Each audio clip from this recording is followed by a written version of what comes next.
Hit me.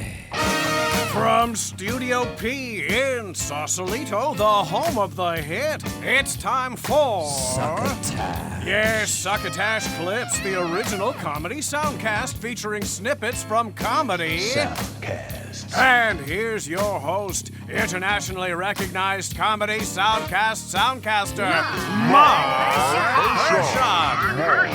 Marc Hershon. Yes, friend, it is I, Marc Hershon, host and executive producer of Succotash, the Comedy Soundcast Soundcast. Welcome to episode 158. I would like to start out by thanking absolutely no one for supporting this show through our Patreon page. That's right, we've had a page up there at patreon.com/succotash for about 3 months now. The only support currently listed is $1 a month. That's right, $1 a month. The same amount as something else you would pay $1 per month for. I just checked the Patreon account and we've got no followers, so thanks. No one also ever calls our Succotash hotline to leave messages, by the way. Most of the emails I get at mark@succotashshow.com are from PR people wanting me to review their clients' podcasts on splitsider.com or HuffPost.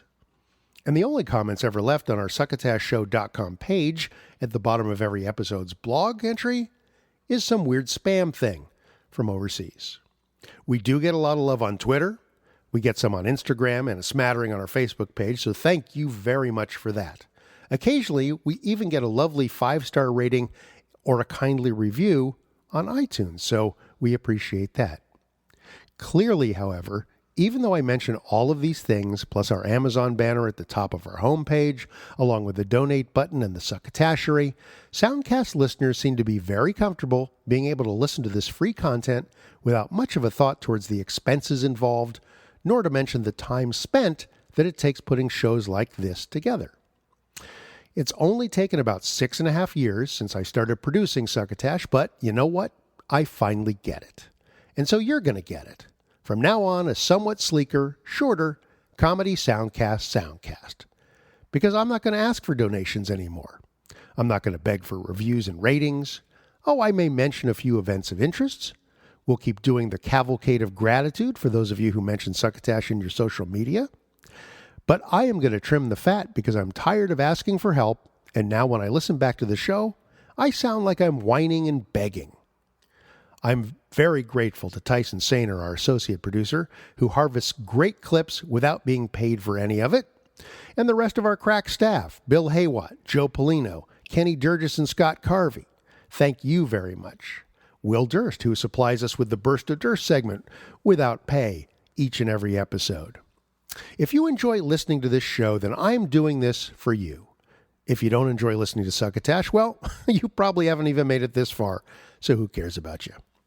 And of course, I'm doing it for me, because I enjoy putting the thing together. But I'm not going to worry anymore that I can't get it out more than once every couple of weeks or so. It'll come out when it comes out. And that's that. All right. Just had to get that off my chest. Let's start again. Hit me. From Studio P in Sausalito, the home of the hit, it's time for... Succotash. Yes, Succotash Clips, the original comedy soundcast featuring snippets from comedy... Soundcasts. And here's your host, internationally recognized Comedy Soundcast Soundcaster, Marc Hershon.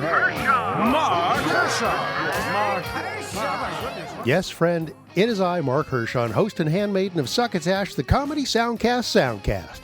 Welcome to Epi158, which is another edition of Succotash Clips, featuring a great steaming pile of snippets taken from comedy soundcasts as heard on the internet. Perhaps you know of it. Our associate producer Tyson Sainer snipped us off a trio of clips.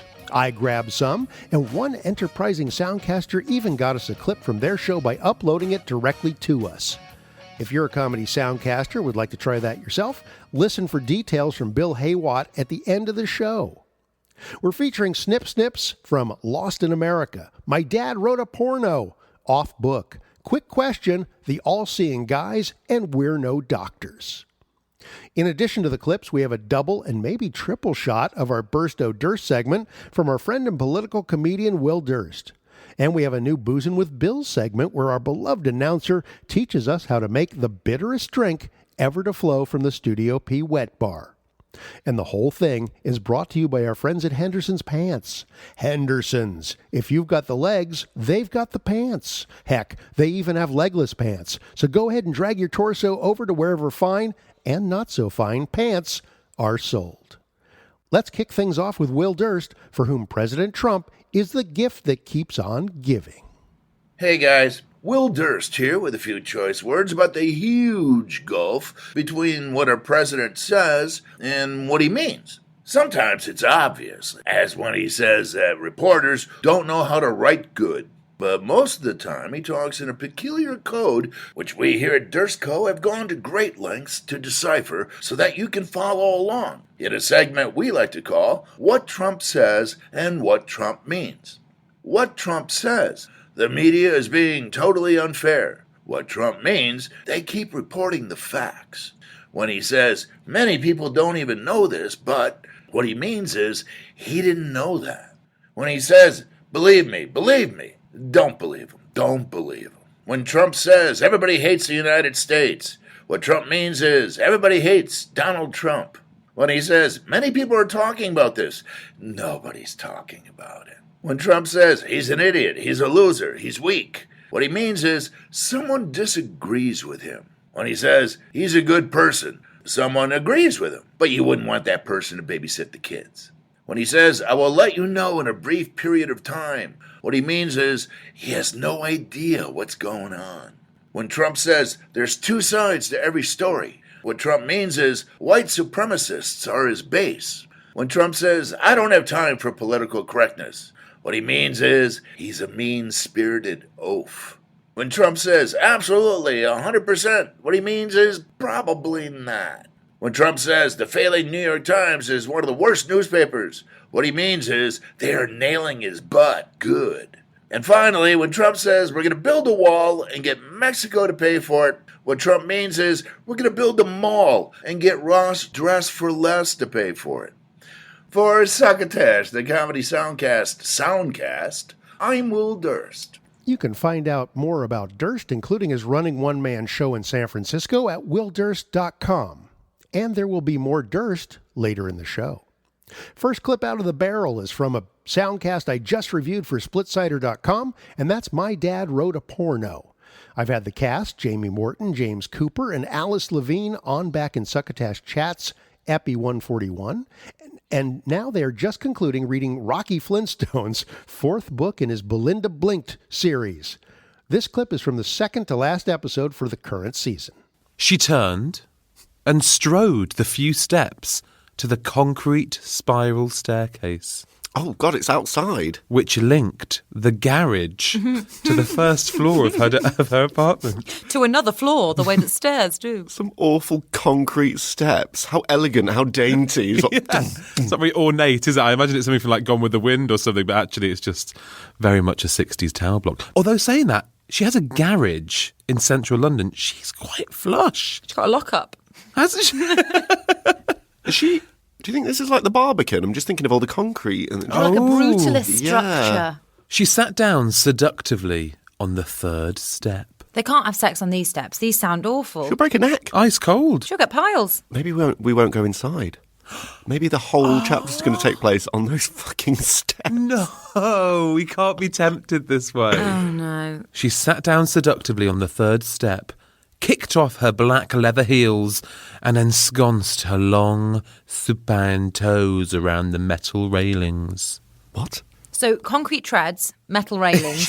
She's using her toes like very, very dexterous hands. Is it daylight? Like, can people see her? I guess so. Because where have they just been? The Schweinsteigers. So they've just been to Hans and Greta's. Yeah, the haunted warehouse or whatever it was. Yeah. I mean, she did promise him if all went well today, he was going to get laid. I mean, this is obviously it. She's a woman of her word. So she's clinging on like an ape. Yeah. There's nothing creepier than people who are very, very able with their toes. Yeah. I used to know somebody who could really, really pinch you hard with a pair of toes. A pair of toes! Not their toes, someone else's. If they could find two big toes. You'd get a right good pinching. But, really tough pinch. Toes have really come into their own in this book, haven't they? Certainly towards the end of the book. There's been a lot of feet stuff, yeah. Yeah. Does your dad have a thing about feet? I know that he bought us all flip-flops once. He did. That from Brazil. Is that sordid? He just wants to see your tootsies. He's like, show me that lovely crease between the big toe and the next toe. Alice, why aren't you wearing your Havaianas? Other brands of flip-flop from Brazil are available. I don't know if they are. Satisfied she had a good grip, she lay back and stretched her arms upwards. She again felt for the metal sanctions of the spiral staircase. Again. And wrapped her hands tightly around them. Now, lying prostrate on the steps, she weakly called out, "I'm here, Des. Come and take me." No. Des is going to be like a red rag to a bull. He hasn't had any in weeks. He'll be like, come in. This is not going to be a long sesh, is it? No, there'll be one more sentence. And he came at the end. He came and he cried. Well, then we can see her kitchen. So, brilliant. Everyone's happy. So, Des looked up from his fascinating digital dashboard. What's a digital dashboard, Can please? everyone stop saying digital dashboard? Des looked up from his fascinating digital dashboard and gulped.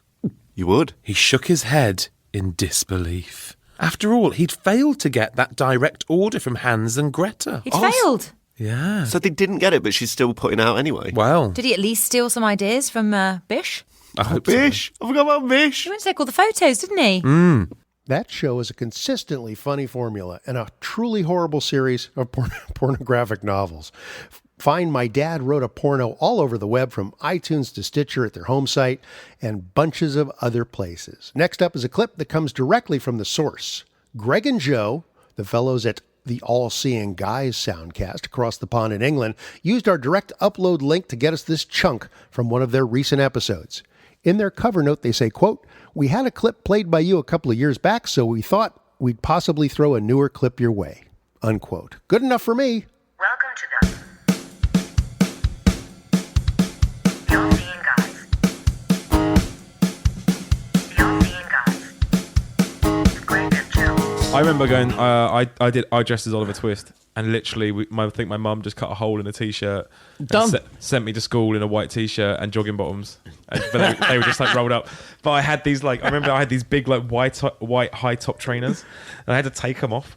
Yeah, of course. Oliver Twist. Because apparently I was this dirty kid. I was cold that day, man. Yeah. I was really cold that day. Yeah, I'm surprised.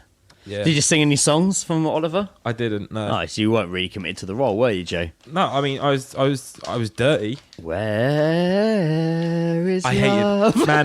There's, you know what? In Oliver Twist, you know when he's doing what's that? I'd do anything. That Yeah. song. I Do anything. There's one bit where Would it you cuts, climb a mountain? Anything? Would you fight my bill? What fisticuffs? Fly to Timbuktu and back again.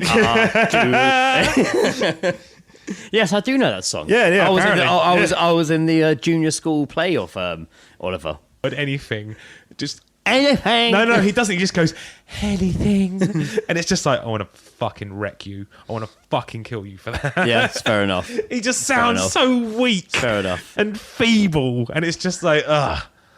Who will Yeah. buy my beautiful roses? That entire scenario. Imagine waking up on a fucking Tuesday morning to that racket outside.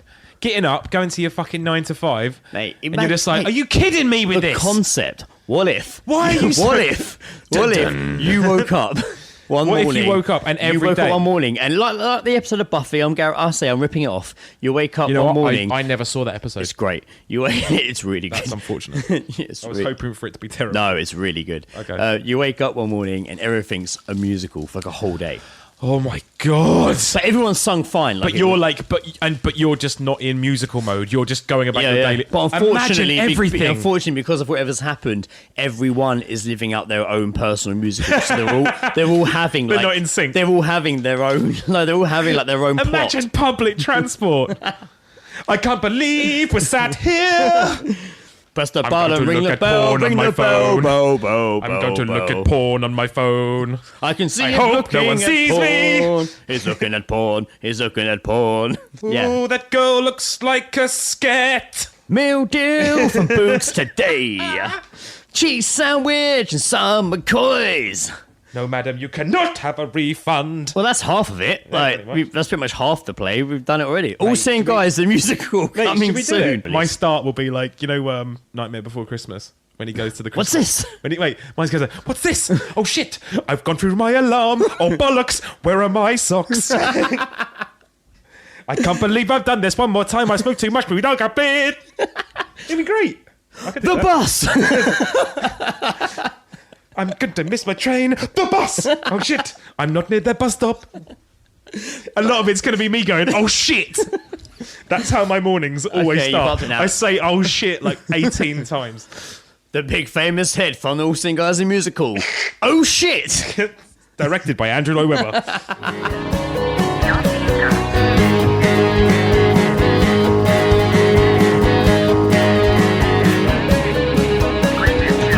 Just a couple of chaps sitting around and yakking it up. Soundcasting at its purest. You can find the All-Seeing Guys all around the joint. They're part of the Podnose network of shows, and they're also on iTunes, Stitcher, Laughable, and so forth. Our esteemed associate producer Tyson Sainer harvested a bunch of clips for this episode, the first of which comes from a new show from an old friend. Travis Clark, late of the Tiny Odd Conversation Soundcast, has joined forces with Jonathan Sadowski, an actor you may be familiar with if you watched Young and Hungry on the ABC Family channel on TV. Their new soundcast is called Quick Question, and every episode starts with, as you may have guessed, a question. They then do their best to try and answer said query. When I proposed to my wife, I pranked her. I did the same with Melissa. Did you? Yeah. Because I tracked down Brandy. She was in a meeting all day at her job. And her job, it's weird, and I can't legally discuss it, which is a weird thing, which makes people think that she works for the CIA, but I'm not allowed to discuss it. It's the FBI. It's the FBI. She's really Comey's daughter. She was in meetings all day, and I had to try and get her to come out of a meeting because I wanted to propose to her, but she didn't know that. So for whatever reason, it was just very difficult to do. My mom knew that I was going to propose to her. So not only am I like nervous about doing this, my mom's texting me every 2 minutes. Did you do it? Did you do it? Did you do it? Did you do it? So I finally go, in my mind, this was going to be so funny. I go there. It's raining. It's one of the rare raining days in Southern California. And I have this ring in my hand, and I'm like, I remember being really nervous that I was going to drop it and it was going to go down a storm drain, and I was going to be like, "You want to get lunch?" Just like totally, just forget it. Yeah. What are you going to do? Yeah. So I walk up to her and I go, "Hey, thanks for meeting me. I just been thinking a lot, and I'm not really in a place in my life where it makes sense for you to be my girlfriend anymore, and I don't. That's not what I want." Ooh. And she's like. And I could see it in her face. And later she told me, she was like, "Are you fucking kidding? You made me come out of a meeting to break up with me?" Yeah. And I was like, "Because I want you to be my wife." And I like get down on my knee and like, I think I'm in a puddle. I'm literally in a puddle holding this ring up. And because of the fact that she thinks I'm breaking up with her, and because of the fact that I spent 7 years, that's how long it took me to propose to her, saying, "I'm never going to get fucking married. I don't need a piece of paper." I did that for like a long time. That now I'm here really doing that. She's just confused. She just doesn't know what to do. And so I'm just holding a ring and getting wet, and she's making no sound. She's not saying yes. She's not saying no. She's just looking at me. And then she just goes, and I went, "I don't know how to take that." I'm going to need a hard yes or no, one way or the other. Amazing. And she said yes, and then she cried, and then I gave her the ring, and then we got married. That's amazing. Yeah. I did a well, I don't know if mine was a prank so much as a mislead. So I did. I had classic misdirection. Yeah, I had my family coming down, my mom and dad, and I had Melissa's parents and her sister come to. Everybody was at a taping for Young and Hungry. Okay, and it was under the guise that it was just our parents meeting for the first time. They'd never met. Oh wow! Yeah. So the very last scene of the taping, I had written a fake scene, and I had the camera. All the cameras were set up to record what was about to happen. So there's a scene where I come in, and I don't know if you guys watch the show or not, but Emily Osmond plays my love interest in the show, and I go to her character, and I said character name is Gabby, and I said, "Gabby, I know we've had this back and forth going for a long time, but if I'm going to be honest with you, I've been in love with someone else for a very long time. And Gabby goes, since when? And I said, since October 2nd, 2010. And that's the day me and Melissa met. Aww. And you see Melissa's face just drop. And I go, and she's here right now. And I got up and I walked out of the scene and I pulled Melissa on stage in front of the live studio audience. All the lights went down, a little disco ball came, and I gave him a little speech. Yeah. You can see it on YouTube, actually. I mean, I want to marry you after that. That's adorable. Yeah, it was pretty cool. That's amazing. Quick Question is very new, but it should be available by now through most of the usual downloady, streamy places, or you can just go to their home site, which is up at quickquestion.libsyn.com/website. Too much trouble? Visit us at succotashshow.com and click on their show title in our blog entry for this episode. Still too much trouble? Google it, ass douche. Let's pause for a word from our non-paying deadbeat of a sponsor. Oh, la la la la la. Another innocent pedestrian. Another inattentive driver. Another senseless death on another crowded city street. Looks like someone wasn't wearing his Henderson's pedestrian pants. The only pants that tell oncoming traffic, please don't hit me. Hello, friends. Bill Haywatt here, and if you're like me, you've probably realized that the simple act of trying to walk from point A to point B in downtown America has become a little like going 10 rounds with Mike Tyson. Chances are, you're eventually going to get hit, and why wouldn't you, with so many drivers using their valuable time behind the wheel to shave, eat lunch, or check in with their good friends on social media? Who in the heck has time to watch where they're going anymore?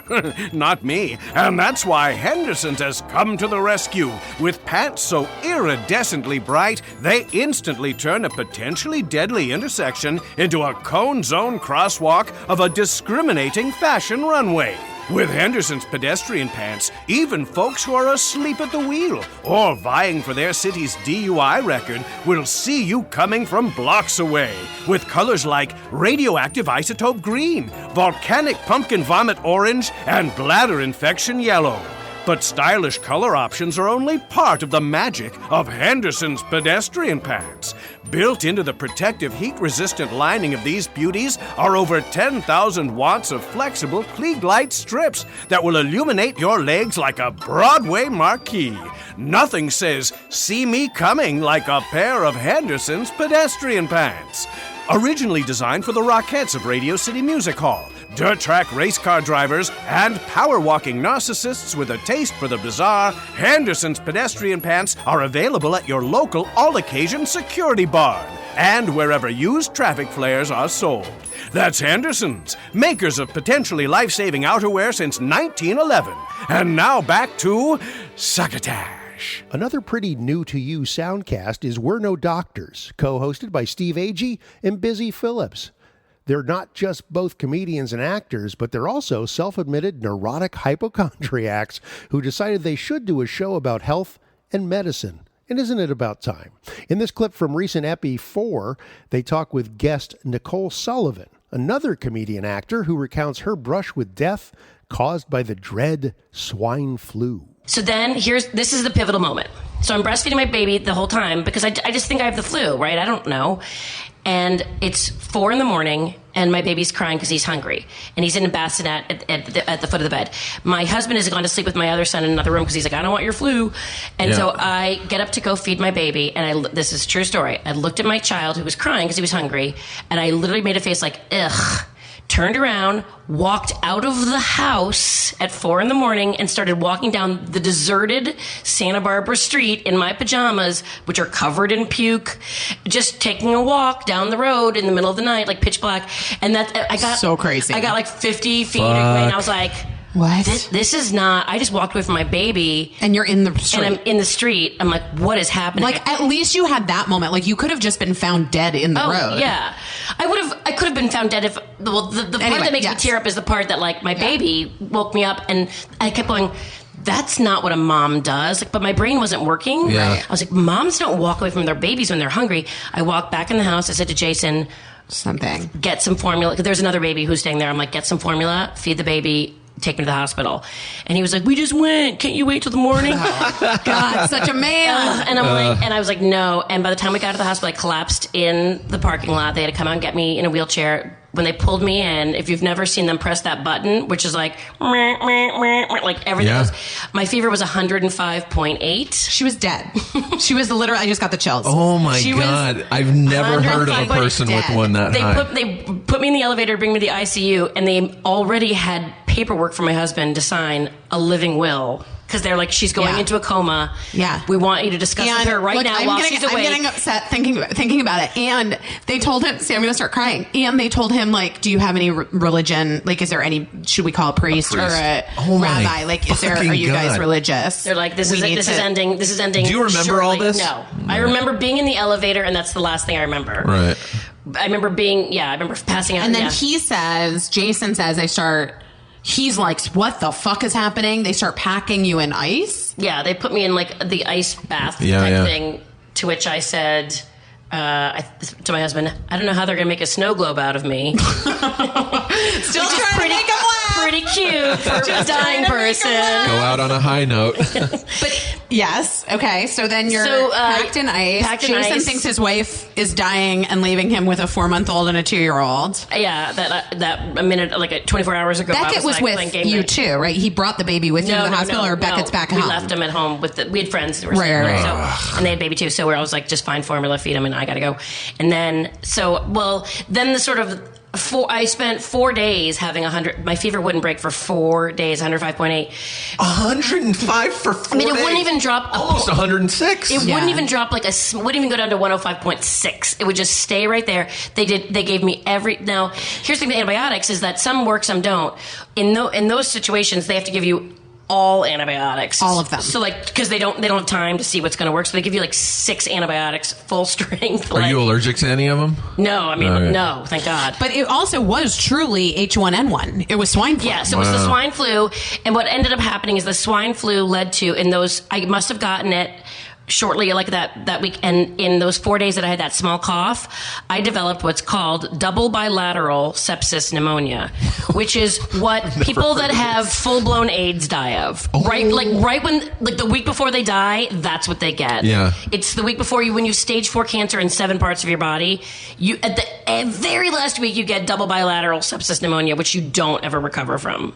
It's insane. And I remember, because Krista Miller is also one of Nicole's really close friends, and we were on Cougar Town at the time, and you got flown after the 4 days when your fever finally broke. Did they fly you or drive you? They drove me in an ambulance from Santa Barbara to Cedars. Oh my God. And we were back at work, and you were at Cedars, and it was like, we still felt like... Are you in a coma? Do you remember any of this? I don't remember the first. I remember moments of the first 10 days. I was in ICU for 18 days. What? Yeah. I remember the first 10 days are very, very spotty, but I remember hearing this conversation about, there was 2 doctors talking above my bed, and they said, it's such a shame with this H1N1 this year, we're going to lose so many young ones. And I remember thinking like, oh, that's sad, because I was thinking about like, babies. Kids, and then I was like, oh shit. No. Oh, they're talking about me. Oh, they think I'm me. Yeah, they're a little bit flattered. Flattered. A little bit flattered. And I was like, oh, snap. And I was like, I'm dying. You weren't even 40 yet. I wasn't 40 yet, but I was like, I'm dying. Oh my God, I'm dying. And they're talking about me being dead. Yeah. Yeah, well, that's good fun. Did you guys catch Steve Agee in Guardians of the Galaxy Volume 2? He plays Jeff, one of the Ravagers. He's the guy with the huge, thick glasses. Yeah, pretty... I mean, he doesn't say a whole lot, but he's pretty damn funny. Just a little trivia for you there. Find We're No Doctors as part of the Feral Audio Network and everywhere soundcasts are soundcasted, pretty much. Off Book is a soundcast that's helping to stretch the borders of what a show can do. There are a lot of improvised soundcasts out there, but this one, hosted by Jessica McKenna and Zach Reno, presents a full-blown improvised musical.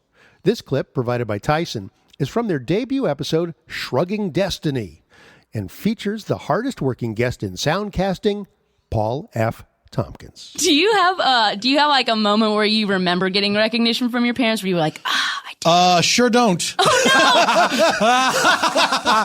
no! What a well we fell through. I did all these plays, and the one review that my mother had every time was, "You talk too fast." We cut to the lobby of a high school auditorium where a bunch of parents are just waiting for the kids are all congratulating themselves. But this play was a mess, and the parents all know it. Oh boy. I mean, it's like none of them even were taught how to spot. I mean, all of those turns were going all over the stage. For this, he gives up football. Yeah, I know. I mean, I want to say something encouraging to Bradley, but I do not want him to walk down this path. What can be said except that was terrible? You've made a mistake, and get back to real life. Never do this again. I think we have to set them straight. Yeah, sometimes. You gotta crush a kid's dreams to watch them fly. You gotta take their wings and rip them off. And when they ask you why, you tell them you are not good at this. You gotta do something else. So take that dream you have and put it on a fucking shelf. Hi, Dad. Hi, what'd you think? Bradley? Yeah? Stop. What, talking? Yes. So you can tell me how great it was? You were bad. No, what? Bad doesn't describe what you did. Because bad is the thing that is better than what you did, which was total shit. I don't want you to act anymore. In fact, go home right now. You drove me. No, I'm gonna have to find your own way back. Whew. Guys, that was hard, but I'm glad I did it. Oh, your kids are coming up. Oh, no. Hey, Mom! Oh, hi, sweetheart. Did you hear my solo? I did. And it hurt my ears. What? Made my ears feel bad. Watching you try and fail so totally bad. It made me really sad. So why don't you stop what you're doing? I wish we could take back this night. Oh my God. If you think that was okay, then you were definitely not right. Okay, well, just drive me home, all right? Nope, find your own way home. Wait, what? Oh, you're right, and it's so freeing. It hurts, but you have to do it. You're gonna feel so much better after. I hope so, because I couldn't feel worse right now. Here come your football twins. Oh, no. Hey, Dad! It's me, Steve! And it's me, Kevin! I really felt like I felt like emotionally connected to the world, and I never have before. Kevin, you were great. And Steve, you were great. I really felt like we were blossoming out of our shells and realizing new parts of our... Shut up, you two! What? I got something to tell you. And I'm going to tell you in 1 second. What? Oh my God, he's really gearing up. There's steam coming out of his ears. Well, you should be ashamed. Because I know I am. Oh. When I saw you prancing around that stage, I wanted to get swallowed by a giant clam. I am just sick. Sick to my guts. Not to your guts. You've got to quit this nonsense, and there's no ifs, ands, or buts. Whoa! I can't stand what I just saw, and that other people saw it too. You shouldn't be on stage. You should be in a goddamn zoo. Okay, wow, Dad. You really hurt our pride. Yeah. But will you please at least give us a ride? No! You gotta find your own way home. There's no way I'm gonna put you in my car and let you roam around the neighborhood. Didn't that feel good? Yeah, it felt great. And don't you feel free? Now that we crushed their dreams. And most importantly, no matter who we are, going home, we're gonna have so much room in the car. Yeah! There's a taste of off book. Speaking frankly, I'm not a big fan of being in an improv group that improvises music because it's usually pretty bad unless that's kind of the group's specialty. Paul F., early in that episode, as a matter of fact, even remarks that he's not that great at it. But these guys obviously know what they're doing, so it is a different ball game. Check out Off Book on iTunes, Laughable app, and more. And that episode, actually, I reviewed back in July for splitsider.com. So you can look that up as well and see my frank discussion about it. We've got one more Burst O Durst heading your way, but not before we find out how to whip Mitch McConnell. Whip up a Mitch McConnell, courtesy of Bill Haywatt. Hit it, boys. Boozin' with Bill. Yes, they're singing about me. Oh, I love it. Hello, everybody. This is your old friend, Bill Haywatt, and I'd like to welcome you to another episode of Boozing with Bill. And we're going to just have some Epicurean delights that'll really get you fucked up. And over here on my left is my good friend, the man whose podcast this truly is. Ladies and gentlemen, please give it up for Marc Hershon. Marc Hershon. Yes. Hello, Bill. Marcus, Bill, how are hello. you? Hello. Welcome to the Good wet to see bar. you Welcome again. to the Thank studio. You got started wet without bar. me this time. Well, I just wanted to play a little bit, you know. Wow, excellent. You know me, the professionals can always improvise. Yes. You would know something about that yourself, now wouldn't you? I suppose. Absolutely. I suppose. Hey, I've got a great drink for you, you know. Excellent. Everything is political these days. Oh, tell me about This is a horrible time for politics, and you know, some of the worst politics is happening on the floor of our United States Congress. Isn't that the truth? Isn't that the truth? And here's a drink that I learned in the bar that's next door to the United States Congress. I was sitting there and saying, like, what do the big boys drink? And they say, well, I'm going to show you a drink that the biggest big boy of them all drinks, and I'm going to tell you what it is right now. I'm going to start out. All right. I got to go into the fridge here. This is exciting. Yes, it is. This is the one, baby. We're going to start off with some tonic water. Oh. Not just any tonic water. No. We're going to start off with, since 1984, Canada Dry tonic water. Now, you see, tonic water contains quinine. Yes, which is good if you have various diseases. Yes, right. Malaria? Yes. That's Yellow right. fever. Yellow fever, dengue, all that. Yes. Well, so it's also known for its bitterness. True. It's a bitter drink. So we're going to start out, we're going to put a few ice cubes in a glass here. I'm going to make 2 of these. Only one, I'm going to share them. But okay, there we go. So we're going to start out with some quinine. It reminds me of the shelf of Antarctica that fell off Yes, last I week. know. Run Yes, for your lives, huh? Exactly. Trillion tons of ice. I can't even imagine. The size of Delaware, and the first time The Delaware size meant anything. of Delaware. Yes. Well, it's bigger than Rhode Island. Yes. That's a big ass thing, huh? Okay, so here we go. We're going to pour some bitter quinine tonic water into the glass.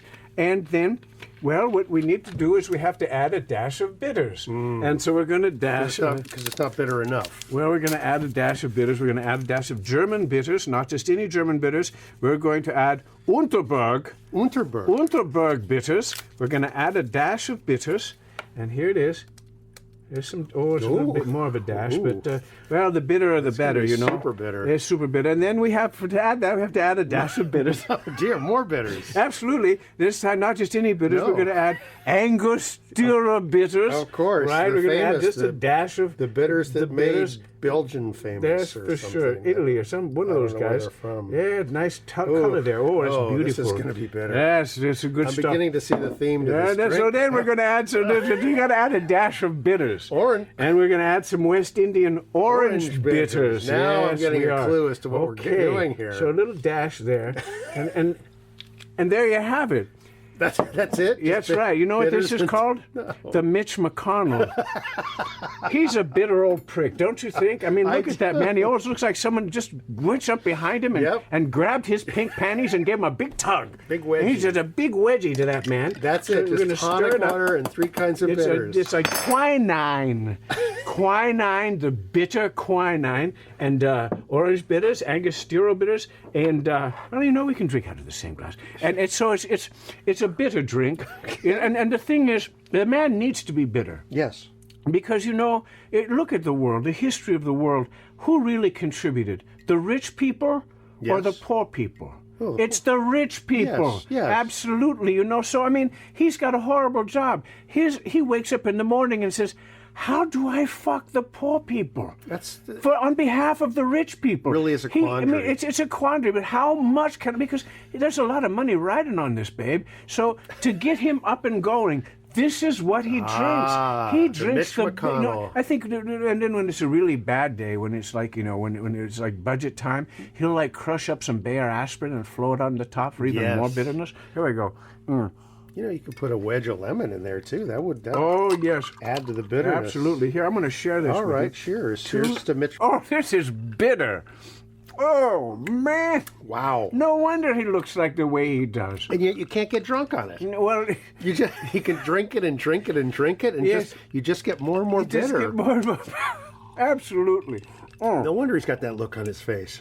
Oh my God! I feel it's just like when Bugs Bunny is like Bugs Bunny drinks the alum and his face turns inside out. It's like, oh my God! I just want to slash Medicaid. I want to slash Medicare. I want to kick all those bastards off of welfare. I hate this. I hate people.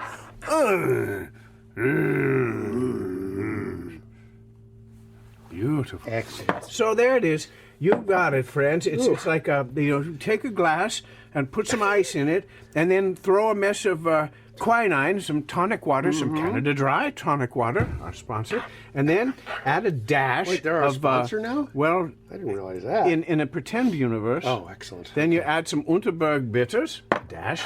Then you add a dash of Angostura and aromatic. Well, it is 45% alcohol by volume. Or maybe it's just the PBR. And so then you add a little West Orange bitter, and there you have it. And oh God, I drink this and I want to wreak havoc on the middle class, don't you? Oh, like crazy. Oh, like man. Crazy. Well, that's all I got for you this time, Mark. I wanted to Bill. share this with you, and that was pretty good, huh? that I mean, was pretty bitter. bad, That but was it was bitter. bitter. That was It was bitter. Bitter. We'll be better next time. Well, yes. Thank you very much Thank you, Bill. for joining us on this episode of Hit It, Boys. I love hearing my name. You'll find the recipe, such as it is, for the Mitch McConnell right there at the top of the blog entry for this episode at succotashshow.com. So enjoy. It's time to rattle off the names, handles, and IDs of those people who were kind and decent enough to mention Succotash by way of their social media in the past couple of weeks. So whether they tweeted, retweeted, followed, liked, starred, thumbs upped, or otherwise acknowledged this Soundcast's existence, we would just like to mention them as a way of saying, hey, thanks, partner. Terry McGovern, Phil Lernis, Brooke Burgess, Ned Kenny from Laughable, Kirsten Leonardi, Nugnar Gang, Illusionoid, Carrie Snow, Alex Brazell, Nightmare Fuel, Ed Wallach, Davian Dent, Samantha Pett, Tommy Royal, Norman Trousers, Goods from the Woods, Adam Skuse, Good Morning You Drunks, Thursday Ketchup, Jason Handelman, Super Pee-Pee Time, Superhero Speak, In Poor Taste, Ice in the Face, Russ Martucci, Jordan Brady, TJ Miller, David K. Barnes, Gift of Assholes, My Neighbors Are Dead, Rocky Flintstone, The Noir Dame, Justin Corbett, Todd Ramsey, Deborah Vancelette, Changes in Latitudes, Christine Blackburn, Judung Nuri, Roosevelt Williams, Jamie Freeman, Tom Jenkins, Jabs of the Old D-Head Factor Soundcast, The Spice Cabinet Podcast, Juice in the Morning, Rap Beats Gain, Podcast Booster Bot, Rodney Salisbury, El Dude Brothers Soundcast, North Carolina Comedy Festival, Sherry Leslie, Lucy Emma, Slafter Podcast, Sacco Jones, Catherine Haney, Corky Knievel, Movies Made Me, Salty Language Podcast, and S. Anthony Thomas. I truly appreciate the support you give by mentioning Succotash in those tweets, posts, and your prayers. Let's get one more Burst O Durst underway before we head out of your ears. Hey guys, Will Durst here to say, Labor Day? Already? You gotta be kidding. How the hell did that happen? 8 months of the year have expired? 2017 is 2/3 over? You know why that's frightening. Because it means any day now, radio stations are going to switch to wall-to-wall Christmas music. As holidays go, the first Monday of September gets no respect. It's that last lonely baby carrot on the festival deli tray. The metal folding chair next to the furnace that only gets pulled out when company invites company. The tomato plant in the back row closest to the fence that those darn gophers found so tasty. Part of the problem is the name. Labor Day smacks of major difficulties, especially to mothers who have experienced birth. Comes really close to glorifying chores. A stress proponent, futile attempt to promote drudgery. Might as well call it Dentist's Drill Day. Maybe we should start a movement to rename it Extra Day Off Day or Bonus Day, Cake Day. Who doesn't like cake? Just never forget that Labor Day honors the living, not the dead. Our workforce, a single day off, so the real 9-to-5 heroes that keep this country humming can relax before squaring their shoulders and getting back to the job of carving out a better future. Raising 2.3 kids and paying off a mortgage with enough left over to cover the cable bill and at least one premium channel thrown in. So whether you flip burgers or beach houses, run a stockroom full of board length or a lengthy boardroom full of stockholders, enjoy your day off. You deserve it. Gather friends and family and wave a fond farewell to all that excess sunshine and bid hello to the calming of the light. No need to bring gifts, although flowers and wine never go out of style. Ah, hell, make it a 6-pack. And while you're at it, some cake. For Succotash, the Comedy Soundcast Soundcast, I'm Will Durst. Oh, Durst. Will's got a long-running one-man show every Tuesday night if you get to San Francisco at the Marsh Theater. He's also at Will Durst on Twitter, and you can find out everything else you need to know about the man, the myth, and the legend at willdurst.com. Now, normally this is where I would wrap up by pleading with you to rate and review us on iTunes, or like us on Facebook, follow us on Twitter and Instagram, or listen to us on SoundCloud, YouTube, iHeartRadio, and the Laughable app, among other places. Or maybe I would ask you for your support by clicking on the Amazon banner at the top of the SuccotashShow.com home site, or click on the donate button there, or purchase some merch from our Succotashery. But you know what? I'm done with all that. I'm off to pay the Libsyn hosting bill. No, please. I've got it. You drive safe. Grab a mint or a toothpick on your way out. Goodbye. You've been listening to Succotash Clips, the Comedy Soundcast Soundcast, with your host, Marc Hershon. Brought to you by Henderson's Pants and... Imagine your company's name right here. Find us on the web at succotashshow.com, on iTunes, on Stitcher Smart Radio, on SoundCloud, and on the Laughable app. You can also hear us streaming and like us on Facebook. Follow us on Twitter at Succotash Show. Email us at marc@succotashshow.com. Or call into the Succotash hotline at our non-toll-free call number, 818-921-7212. That number again is 818-921-7212. You can also upload clips from your favorite comedy soundcasts directly to us using our direct upload link at hightail.com/u/Succotash.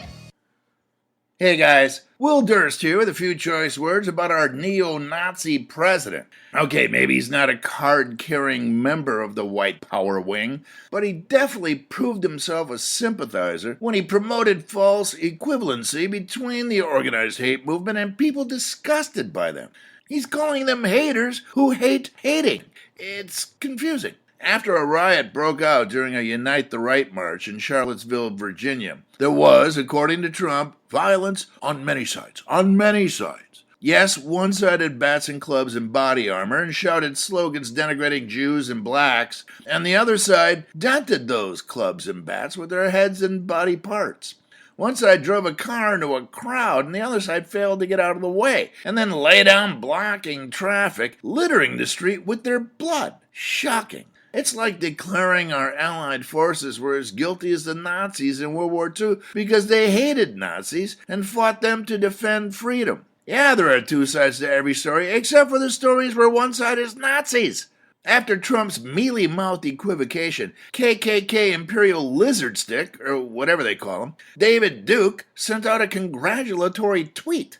You know, with friends like that, who needs enemas? Responding to calls for Trump to fire Steve Bannon, his alt-right advisor, the president said, but he's not a racist, which we all know is a big red flag that means, yeah, he probably is a racist. Trump's plan to bridge the racial divide is to create more jobs, which makes as much sense as Gallagher's plan to combat teen pregnancy by smashing watermelons. Easy to understand why the president refuses to say there is no room in his administration for racists. Apparently, all the slots are full. For Succotash, the Comedy Soundcast Soundcast, I'm Will Durst. Succotash is produced and engineered with the kind assistance of Joe Paulino through the auspices of Studio P Sausalito, home of the hit. Our associate producer is Tyson Sainer. Our musical director is Scott Carvey. Our booth assistant is Kenny Durges. Until next time, I am your loyal booth announcer, Bill Haywatt, reminding you to please pass the Succotash. Goodbye.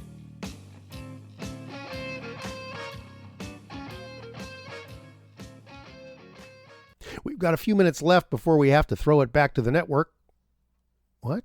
Oh, this is old, this part. Forget it. Scratch this part.